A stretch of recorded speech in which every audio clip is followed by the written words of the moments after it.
And key light, check. 1, 2, candles, check.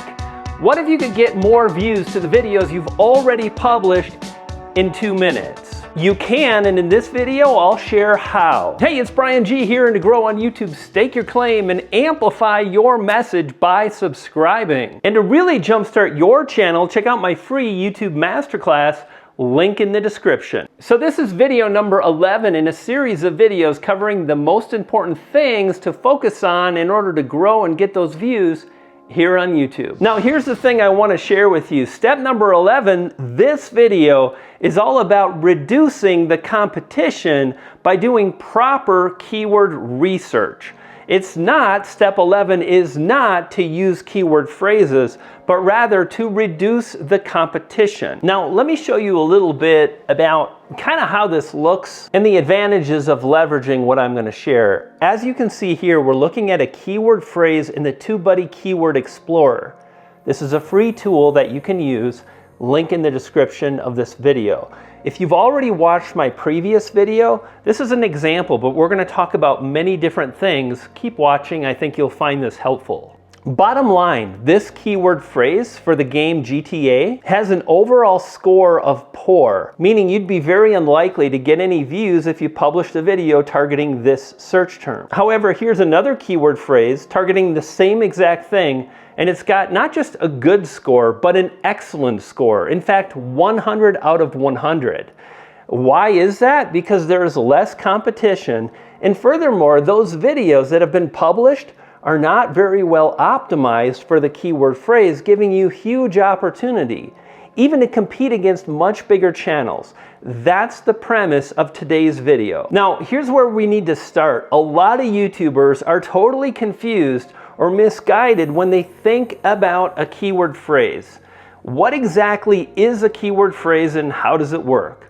If you were to go to YouTube on a computer, a desktop, a phone, doesn't matter. Simply think about the video you want to cover and then type it into the search box. In this example, I begin to type out night sky photography. And as I type that out, night sky photography, notice I get all these suggestions before I even complete the word photography. These are keyword suggestions from YouTube, and they're pulled from actual viewers who have searched in the past. Meaning if you were to take one of these keyword phrases, you'd be far more likely to have the algorithm put your video in front of those viewers that type that out. And don't think for a minute you can't get views from browse and suggest. In fact, when you do this, it makes it easier for the algorithm to find your videos. So when we talk about proper keyword research for YouTube, the thing we start with, where we begin, is understanding. You want to have understanding of what viewers are looking for. However, when we look at that search term again, we can see so many examples that are more specific and provide more understanding. For beginners, with an iPhone, which is good, with an iPhone, but this one's even better. With an iPhone 12 Pro, or with an A7 III. In all of these examples, we have more understanding of what those viewers want, making it so much easier to create a video they're going to really love, engage with, and subscribe to. It's a good thing. So instead of just being broad, night sky photography, we can even do better by continuing to search and look for keyword phrases that focus on the iPhone. So I type in night sky photography with iPhone, and again, I get a lot of different suggestions. And then I also think, well, how else would viewers think about this? What are some different words they'd use? And the feature is called night mode on an iPhone. So obviously people are going to search for night mode. I type that in and look at, again, all the examples that I have that I can choose from to identify keyword phrases that make sense for what I want to create. And then there's astrophotography, and I think, well, I wonder if people are searching for astrophotography with an iPhone, and sure enough, tons of different keyword phrases. So your creativity is not limited, allowing you to dive deeper, find more keyword phrases that will help us as we move forward. And in this example, instead of starting with astrophotography, I started with the iPhone astrophotography. Tip: another easy way to come up with additional keyword phrases is to leverage a prefix. That's 1 or 2 words that come before, pre, the primary keyword phrase. So in this example, I thought, what about like best? Maybe people are searching for best iPhone camera settings for night photography. I type that in, best iPhone night, and there it is, best iPhone for night photos. Perfect. Now that might not really work for the keyword for the video rather that I want to make, but it helps me understand what viewers are interested in. And the more I make videos based on what viewers are interested in, the more likely I get a boatload of views. And now here comes a really powerful way to find the keyword phrase. So think of keyword phrases as like the primary keyword phrase. So iPhone astrophotography or iPhone night mode. And in this example, I type that into the search box and then I simply add an A. iPhone night mode A, and then B, and then C.